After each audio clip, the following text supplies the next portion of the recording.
I'm Seth Bullock. Mr. Bullock.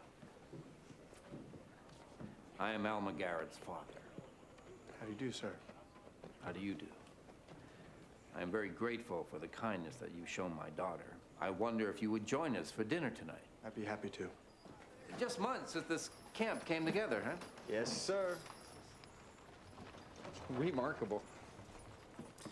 This guy is either a total douchebag and he's just Mr. Rich guy that you want to hate, or he's up to something. I don't trust him at all. I regret the tone I had with you earlier. Aw. Okay. You can get around now, Jewel.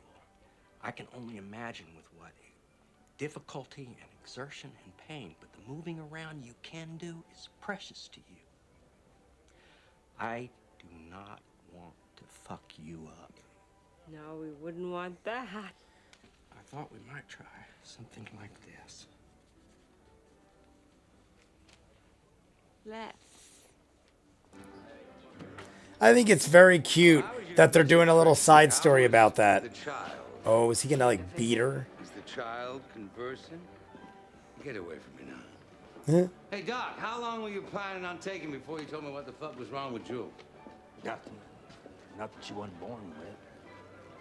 I mean, she told me she was knocked up, but I assumed that was her Gibbs sense of humor.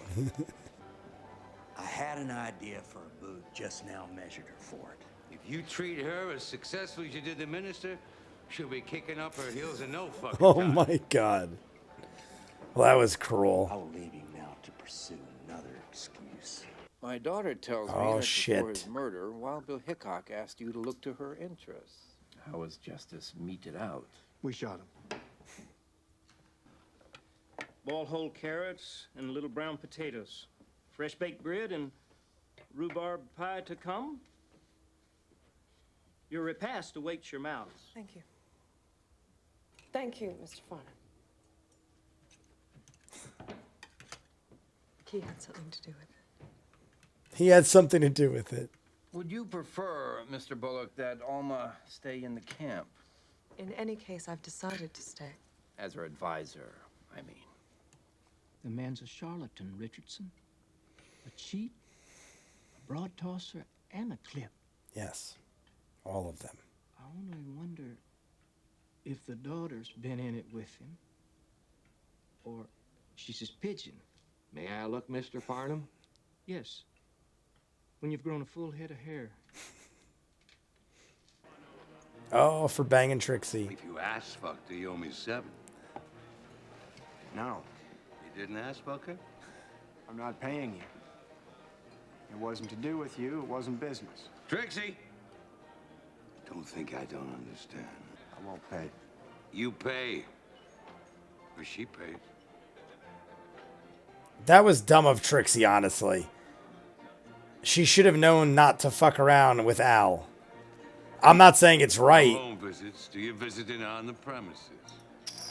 5. You sleep tonight amongst your own. Another fucking bottle. Understandable her late husband was so taken with my daughter. I didn't know him very well, but I certainly recognized his doting infatuation. I didn't know him at all. I'll admit that I had hoped she might find a man who would dote on her and more. Perhaps had a surer sense of what the world was. My wife and son will be joining me soon. I'm long past judgment, Mr. Bullock. And I've learned that no matter what people say or how civil they seem, the passions rule. I see no reason why your wife and son's arrival need alter my hopes for my daughter's happiness or security or the security of her holdings. I'll say goodnight, Mr. Russell, with thanks for dinner. That will disappoint Alma. I'm sure she didn't think she was saying goodnight when we left for our walk. I just want to say goodnight. Of course. Good night, Mr. Bullock. Good night, then. Trust me to explain to Alma. I'm a practiced and inveterate liar. We'd wonder what they'd had to say. She's watching the whole time. You better not need them fingers, Hoss. You spill that drink on my goddamn felt, too. Eddie Sawyer. Back in action if you'll have me. Well, all right. I need to take it back about that boy, Cy. me being interested that way. Oh, hell, Eddie, you know me. I get in a brown study, I say the goddamn thing comes to mind. Withdrawn. With apologies. Are we that far west that we wound up in fucking China? We're a white man. Kowtows to a celestial like that arrogant cocksucker Wu. Take it easy, Leon. Sticks in my craw, Mr. Tolliver. Do I have my weaknesses? Yes. But I will not have a fucking chink courier rob me blind and have my friend Jimmy Irons robbed blind in the course of feeding off our fucking weaknesses. Is he gonna start like a Or have riot that and kill courier's Wu? Fucking chink boss issue an order to Al Swearingen that's supposed to be so fucking tough to turn one of us over? Swearingen kowtows and turns one of us over to be eaten by the fucking Chinese pigs? Get it out, Leon. Prune the pattern down. I just palmed 80 in chips for the Joni Stubbs Construction Fund. Hi, Si. Hi, Joni. What were you doing giving Joni the office, Eddie? Saying welcome home. Mind if I show Joni my peacock, Eddie? Find land for your plot yet? I'm still looking. I see the pest tents coming down. It's too far off till it I like Joni's hat. One more central plot, say, front in Cochran's Alley. Well, those all seem took by Chinese. Well, you never know how that shit's gonna shake out. Those Chinese cocksuckers! Hey, new shooter coming out. Is he gonna do something? That man's not here. I feel like Leon's gonna go run over and try to kill Wu or something. You went to see that whore again? I guess she had to account for her being outside, and Swearingen sent for me to pay him his fee. I guess she told him where she'd been.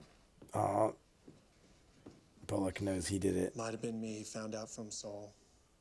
Because I'm sometimes that stupid. It could have been you. I'm sure it was. Speaking without thinking. Sorry, Mrs. Garrett's pot turns out a shitheel.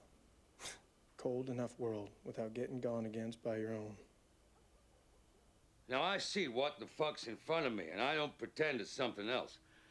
I was fucking her, and now I'm gonna fuck you if you don't piss me off or open your yap at the wrong fucking time. The only time you're supposed to open your yap is so I can put my fucking prick in it. Otherwise, you shut the fuck up. Now, hold on to that. Huh? You gotta shut the fuck up.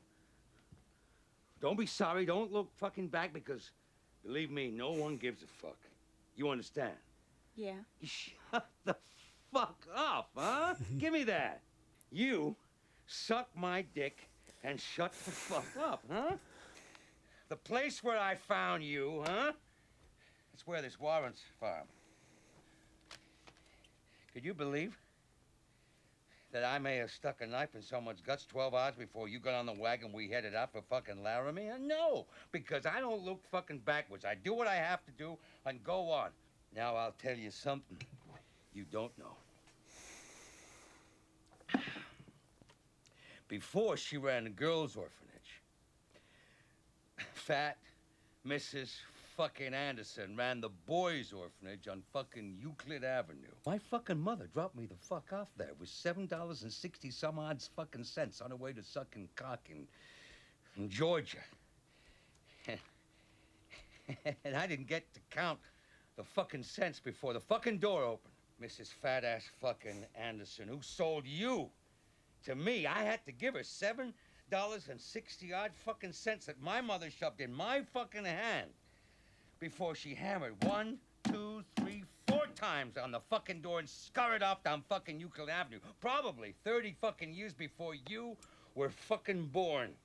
Now, fucking go faster. This is ridiculously awkward. You spit it out. Anyways.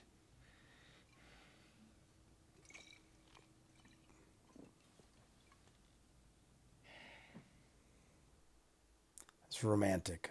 Lot going on in that episode, guys. They introduce us to Mrs. Garrett's father, who is the father from Boy Meets World. But in this, I never really liked him in that either. Like, something about the actor, it just looks like his shit don't stink. I don't know how he is in real life, but something about the faces he makes, I never really liked him as a dad to begin with. And in this, it seems like they're intentionally making him a creeper. Why was she being so weird about introducing him as her father? Was he like abusive or like sexually abused her or something? He just seems like a total creeper. I don't know what this dude's capable of. He even made a weird remark to Bullock saying, I don't care that you have a wife and a daughter. You could still marry my daughter because like it looks like I could trust you and I think you'll take good care of her. Like, who says that about their daughter?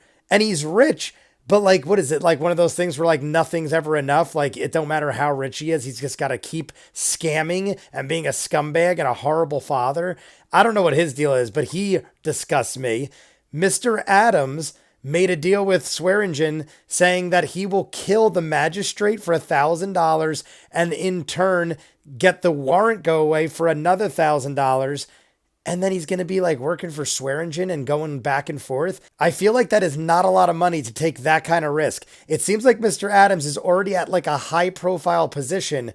I get it. He hates the magistrate too, but like, why take a chance like that to work for some criminal out in the middle of East Bumblefuck? You could probably make thousands of dollars in the long run, but you're going to be crooked and dirty and have to deal with crooked people like Swearingen who will probably kill you the minute he doesn't need you anymore. So I think that is poor judgment on Mr. Adams' part. They call him Silas. I like that name, Silas. But I feel like he is making poor choices, but I do like that character. So let's see where that goes.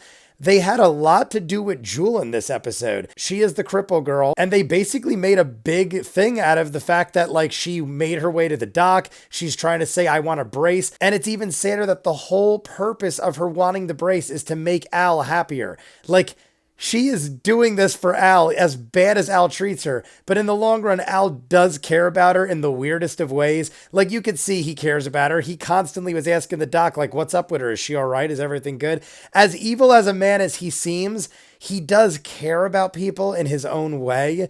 But then you see Trixie hooks up with Saul. That was really stupid because she should have known that Al would find out. I don't think they thought he'd find out that quick. And Bullock realized he fucked up. For a second, I thought, did Bullock do that on purpose? Because like he doesn't want Saul fucking around. But it wasn't. You could see he was sincere when he apologized. But now Al was pissed off as all shit, took it out on Trixie, basically had a dick measuring contest with Saul, and Saul lost. Saul was between a rock and a hard place. It's like, do I be a dick and get Trixie fucked up, or do I just pay it and let Al think he won this battle?